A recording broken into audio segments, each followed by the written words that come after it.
तो प्यारे बच्चों, इस वीडियो में डिस्कस करेंगे क्लास 8 के ओल्ड चैप्टर फॉर्मूले के बारे में, क्योंकि काफ़ी बच्चों की क्वेरीज थी कि सर दोनों मीडियम में एक साथ एनुअल एग्ज़ाम के लिए ओल्ड चैप्टर फॉर्मूला प्रोवाइड कर दो। तो ध्यान से देखते चलो यहाँ से, ठीक है। जैसे कि पहला है वृत्त का क्षेत्रफल यानी कि area of circle pi R square. इसके बाद में आयत का क्षेत्रफल area of rectangle length into breadth यानी कि लंबाई गुणे चौड़ाई। उसके बाद में एरिया ऑफ ट्रायंगल त्रिभुज का क्षेत्रफल 1/2 बेस इंटू हाइट। अपने मीडियम में लिखते चलना। वर्ग का क्षेत्रफल area of square side into side या फिर ए स्क्वायर लिख सकते हो, ठीक है। उसके बाद में आयत का परिमाप यानी कि पेरीमीटर ऑफ रेक्टेंगल 2 ब्रैकेट में L प्लस बी, ठीक है, यानी कि लेंथ प्लस ब्रेथ, ठीक है, लंबाई प्लस चौड़ाई। उसके बाद में वृत्त का परिमाप यानी पेरीमीटर ऑफ सर्कल या फिर सरकमफरेंस ऑफ सर्कल बोल सकते हो, ठीक है, 2πr होता है, ठीक है। उसके बाद में वर्ग का परिमाप होता है 4 इंटू साइड यानी कि 4 गुणे भुजा पेरीमीटर ऑफ स्क्वायर।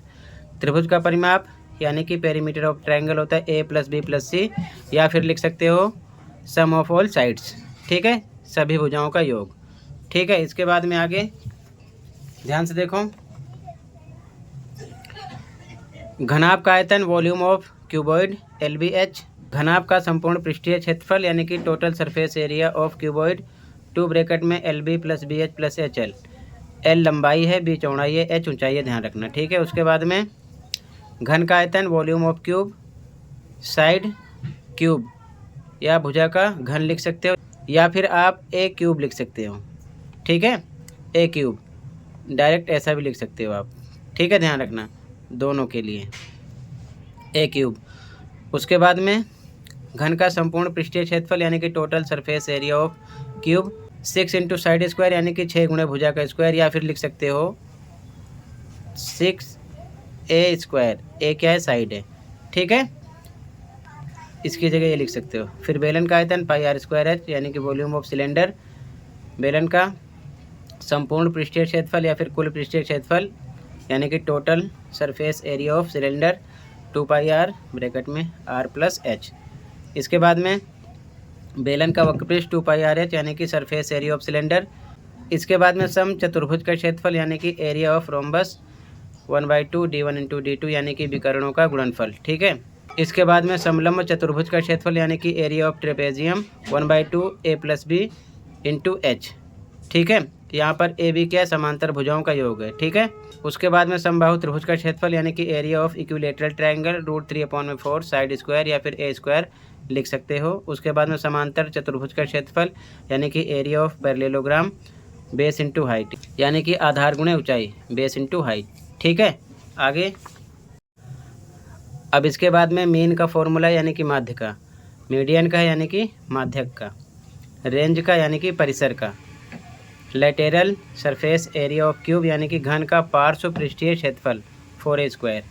फिर lateral surface area of cuboid है यानी घनाभ का पार्श्व पृष्ठीय क्षेत्रफल, ठीक है। इसके बाद में वॉल्यूम ऑफ क्यूबॉइड यानी घनाभ का आयतन है। इसका दूसरा फॉर्मूला आधार का क्षेत्रफल गुणे ऊंचाई यानी कि बेस एरिया इंटू हाइट भी होता है, ध्यान रखना, क्योंकि ऐसे भी क्वेश्चन करते हैं। आप LBH ही दिमाग में मत रखना, क्योंकि LBH तो होता है, ये भी इसका फॉर्मूला होता है, ठीक है, ध्यान रखना, क्लियर है। आगे बढ़ते हैं, ध्यान से देखना और ध्यान रखना ये पार्श्व है, ठीक है, पार्श्व पृष्ठीय क्षेत्रफल। आगे इसके बाद में ये प्रॉफिट का फॉर्मूला है, सेलिंग प्राइस SP शॉर्टकट में, कॉस्ट प्राइस CP लाभ का, ठीक है, हिंदी में लॉस का है यानी हानि का है, प्रॉफिट परसेंट का यानी लाभ परसेंट का फॉर्मूला है, ठीक है, और लॉस परसेंट का फॉर्मूला यानी हानि परसेंट का फॉर्मूला है, SP का फॉर्मूला है, ठीक है। विक्रय मूल्य यानी सेलिंग प्राइस इंग्लिश मीडियम में, हिंदी मीडियम में फॉर्मूला है। फिर ये भी SP विक्रय मूल्य यानी सेलिंग प्राइस का फॉर्मूला लॉस परसेंट के साथ, ये प्रॉफिट परसेंट के साथ है।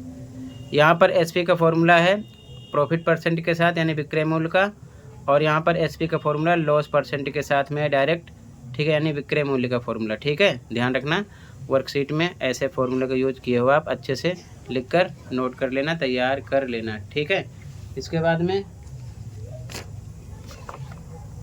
इसी में आगे आपको ये भी CP के लिए यानी क्रय मूल्य के लिए नोट कर लेना है, ठीक है। CP क्रैमूल यहाँ लॉस परसेंट के लिए था, ये प्रॉफिट परसेंट के लिए था।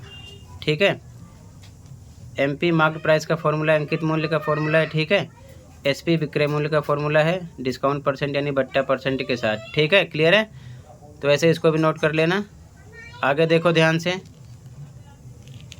इसमें आगे आपको ये भी नोट करना है डिस्काउंट का फॉर्मूला है बट्टा का, डिस्काउंट परसेंट का, बट्टा परसेंट का, सिंपल इंटरेस्ट का फॉर्मूला है, साधारण ब्याज का फॉर्मूला है, अमाउंट का फॉर्मूला है यानी मिश्रधन का हिंदी में। ठीक है। अमाउंट का फॉर्मूला है, ये प्रिंसिपल है, ध्यान रखना, यानी P शॉर्टकट में लिख सकते हो। मिश्रधन का CI कंपाउंड इंटरेस्ट का फॉर्मूला यानी चक्रवृद्धि ब्याज का। ठीक है, ध्यान से इसको नोट कर लेना। ओके, क्लियर है।